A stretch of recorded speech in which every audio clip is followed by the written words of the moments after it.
Hello hi friends, நம்ம இன்றைக்கி என்ன பார்க்க போகிறோன்னா, நம்ம வீட்டில் எத்தனை மாடு இருக்குது, எந்தெந்த பேர் அப்படின்ட்டு பார்க்க போகிறோம். இவ பேர் லட்சுமி, ரொம்ப நல்ல புள்ள. நெக்ஸ்ட்டு பார்க்கலாம். இவன் கோயில் மாடு, கொஞ்சம் முரட்டு தான், ஆனால் நல்ல புள்ள. அடுத்த மாட்டை பார்க்கலாம் வாங்க. இவன் தாங்க நம்மளோட அடுத்த மாடு. இவன் ரொம்ப முரட்டு, பார்த்துக்கோங்க, முட்டூருக்கு வருவான். இப்போ நம்ம இங்கே பார்த்துக்கோங்க, எனக்கே பயந்தாங்க, பார்த்தீங்களா? பார்த்துக்கோங்க, இவன் இப்போ தான் வந்தான் மேயிருக்கு போயிட்டு. பிறந்தே பல நாள் ஆச்சு. சரிங்க, இப்போ இவனோட பேர் என்னன்னு பார்க்கலாம். இவனோட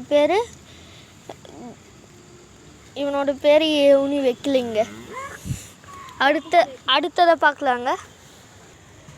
நம்ம இதுக்கு முன்னாடி ஒரு கோயில் மாடுன்ட்டு காட்டியிருந்தோம். அவனோட கண்குட்டி தான் இது, ரொம்ப நல்ல புள்ள.